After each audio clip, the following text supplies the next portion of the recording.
Hello दोस्त, मैं हूँ आफ्ताब और आप देख रहे हैं ए टू जेड ऑनलाइन जानकारी हब। आप सभी का मेरे इस चैनल पे स्वागत है।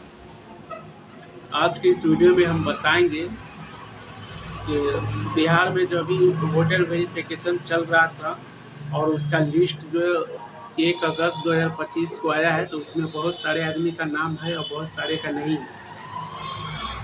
नाम सभी का आया है, पर ये लिस्ट आ जाने से ये मत समझिए कि मेरा लिस्ट में नाम आ गया तो हो गया, नहीं। इस लिस्ट से कुछ नहीं होगा। फाइनल लिस्ट जो 23 सितंबर को आएगा वो मेन लिस्ट है। इसमें तो ये लिस्ट जारी किया गया है आपका, अगर उसमें कुछ नाम गलत या कुछ भी हो गया है तो उसको सुधारिए। उसका सुधारने का डेट 1 अगस्त से 1 सितंबर के बीच में है। जो आपको बीएलओ को कंप्लेन करना, मतलब डॉक्यूमेंट वगैरह देना है, कुछ भी गलत हो, अगर नाम नहीं आया है, आप अगर सर्च कर रहे हैं, चेक कर रहे हैं, तो उस दौरान अगर लिखा हुआ है कि अपना डॉक्यूमेंट जमा करने के लिए बीएलओ से संपर्क करें, तो फिर से आपको डॉक्यूमेंट देना है। नहीं दीजिएगा तो फिर 30 सितंबर का जो लिस्ट जारी होगा उसमें आपका नाम नहीं होगा। अगर उसमें नहीं लिखा हुआ, अगर बीएलओ से संपर्क करना है, नहीं लिखा हुआ है, तो आपको डॉक्यूमेंट नहीं देना है। फिर भी लिस्ट में देख लीजिएगा कि नाम में अगर कोई मिस्टेक है, मतलब आपके नाम में कोई स्पेलिंग नाम गलत मिस्टेक है, फादर की जगह पर किसी और का नाम आ गया, चाहे मेल फीमेल में हो गया, मेल है तो फीमेल हो गया, फीमेल है तो मेल हो गया है, ये सब है। नंबर अगर कहीं और हो गया है, तो ये सब सुधारने के लिए अभी टाइम है, जो 1 अगस्त से 1 सितंबर के बीच में आप लोग दे सकते हैं। तो इसके लिए हमने आपको ये वीडियो बना के आपको पूरा गाइडलाइन बता रहा हूँ, कैसे कैसे बिहार एसआईआर 2025 क्या है उसके बारे में हम पूरा जानकारी दे रहे हैं कि फर्स्ट चरण क्या था, सेकेंड चरण में क्या होने वाला है, थर्ड चरण में क्या होने वाला है, फर्स्ट चरण में क्या हुआ था। तो इसका पूरा डिटेल्स हम इस वीडियो में आपको बता रहे हैं। तो ये वीडियो अगर आपको पसंद आए तो लाइक कीजिएगा, कमेंट कीजिएगा, शेयर जरूर कीजिएगा, तभी जो सभी तमाम जो भी देखने वाले हैं, जो भी जानने वाले हैं, जिनको जानकारी नहीं उनको जानकारी हो सके। इस सब के इस वीडियो को शेयर कीजिए और मेरे इस चैनल को सब्सक्राइब कर दीजिए, ताकि जो भी वीडियो है वो तुरंत आप तक पहुँचे। तो चलिए वीडियो को शुरू करते हैं। बताते हैं एसआईआर 2025 क्या है पूरा, कि फर्स्ट चरण, सेकेंड चरण, थर्ड चरण। आपको फर्स्ट चरण में क्या क्या किए थे, क्या करना है, सेकेंड चरण में आपको क्या क्या करना है, थर्ड चरण में क्या करना है, सारा चीज़ हम बताएंगे। चलिए चलते हैं इसके साइट पर और बताते हैं क्या है। अब आप सभी को हम इसके बारे में बता दें। बिहार एसआईआर 2025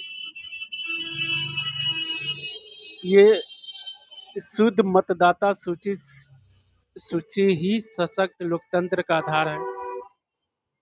जो इसका 3 चरण में होने वाला है। एक चरण तो आपका हो चुका है 24 जून 2025 से 23 सितंबर 2025 तक। फर्स्ट चरण हो चुका है। सर्वप्रथम समावेशन, कोई भी योग्य मतदाता छूटे नहीं। एसआई प्रक्रिया के 3 चरण है। पहला चरण हो चुका है, जो पहला चरण गणना चरण, इनोवेशन फेज जो समाप्त हो गया। जो बीएलओ को फॉर्म भर के दिए थे वो 24 जून से 25 जुलाई तक चला था। उसका प्रारूप मतदाता सूची 1 अगस्त 2025 को आ गया था। जो 1 अगस्त 1 तारीख को जो सूची आया था, तो उसमें जिनका जिनका नाम है, माने सभी का नाम है, तो वो नाम जो आ गया तो उससे संतुष्ट मत होइए कि मेरा नाम आ गया तो हो गया, नहीं। ये नाम समझिए कि आपका दिया गया है, कि इसमें कुछ गलत उलत को अगर किसी का छूट गया तो वो सही कीजिए। सही क्या है, तो दूसरा चरण में सही हो रहा है। दूसरा चरण ये है, प्रारूप मतदाता सूची में किसी भी त्रुटि यानी कोई भी गलती हो गया के सुधार के लिए कोई भी मतदाता या कोई भी राजनीतिक दल अपने दावे का आपत्ति दर्ज करा सकते हैं। यानी अगर आपका जो लिस्ट में नाम आया है तो उसमें कुछ भी गलत हो गया होगा, जैसे नाम में गलत हो गया है, फीमेल मेल में गलती हो गया है, या फादर के नाम में गलती हो है, तो उसके लिए आप आवेदन दे सकते हैं ना।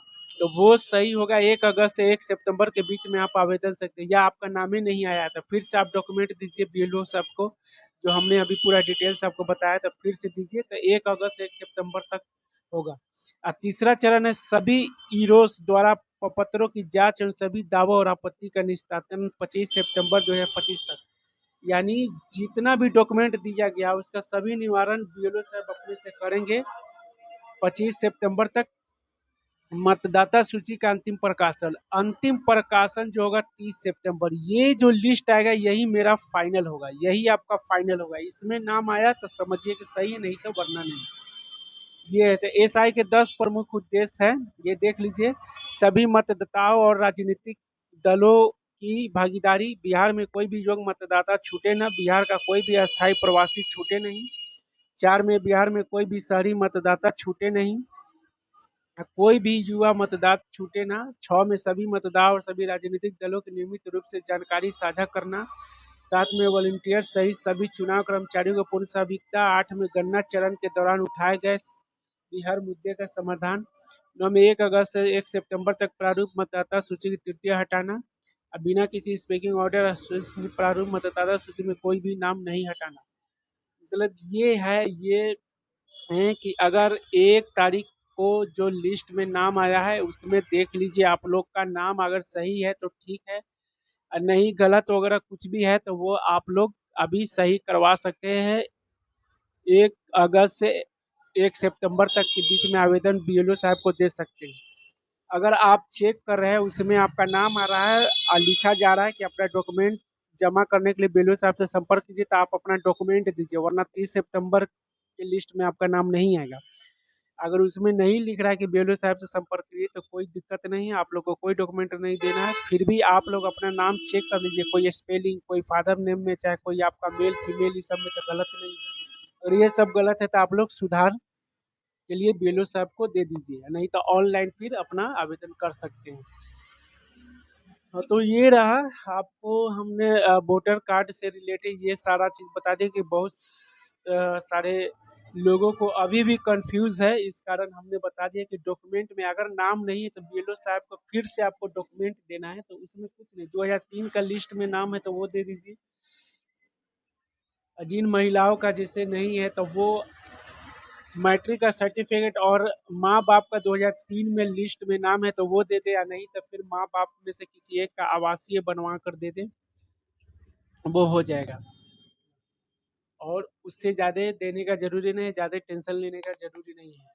लेकिन आप लोग का डॉक्यूमेंट अगर बीएलओ साहब फिर से मांग रहा है, अगर लिखा है कि बीएलओ साहब से संपर्क कीजिए डॉक्यूमेंट जमा करने के लिए, तो आपको डॉक्यूमेंट देना है। नहीं तो 2030 ये 30 सितंबर को जो लिस्ट जारी होगा उसमें अगर नाम नहीं आएगा तो फिर आपको दिक्कत हो जाएगा बाद में नाम जुड़वाने के लिए। तो इस चक्कर में आप लोग 2030 30 सितंबर को जो लिस्ट में नाम आएगा तो समझिए कि जैसे 2003 का अहम लिस्ट है कि 2003 में जिसका नाम है उसको कोई डॉक्यूमेंट नहीं देना, वही हो जाएगा, सेम वही हो जाएगा 30 सितंबर। यानी 23 सितंबर के लिस्ट में जिसका जिसका नाम रहेगा वो बहुत अहम हो जाएगा। तो इस चलते 30 सितंबर के लिस्ट में नाम लाने के लिए आप लोग को ये कदम उठाना पड़ेगा। नाम नहीं आएगा तो आगे भी जुड़ाता ही रहेगा, लेकिन उससे कोई फर्क नहीं पड़ेगा कि ये हो जाएगा वो। लेकिन मेन आम है कि जैसे 2003 के लिस्ट में नाम जिसका जिसका नहीं है तो वही प्रॉब्लम हो जाएगा। 30 सितंबर के लिस्ट में अगर किसी का नाम नहीं रहेगा तो बहुत दिक्कत हो जाएगा। तो ये आम हो जाएगा। फिर 10 साल 5 साल 20 साल के बाद अगर सरकार कुछ खोजेगा योजना तो कहेगा कि वो उस वक्त मांगेगा कि 30 सितंबर में जिसका जिसका नाम है लिस्ट में वही मान्य होगा, नहीं तो नहीं। तो इस कारण इस लिस्ट में नाम के लिए आप लोग अपना अपना डॉक्यूमेंट, सही डॉक्यूमेंट जमा कीजिए। नई डॉक्यूमेंट जमा है तो आप लोग जमा कीजिए, बीएलओ सबको दीजिए और जमा करवाइए। तो यही सब था, जरूरी था बताने के लिए। अगर ये वीडियो अच्छा लगा हो, पसंद आया हो तो लाइक कीजिए और कमेंट कीजिए और शेयर जरूर कीजिए ताकि औरों को जानकारी हो। मिलते हैं नेक्स्ट वीडियो में, तब तक के लिए धन्यवाद।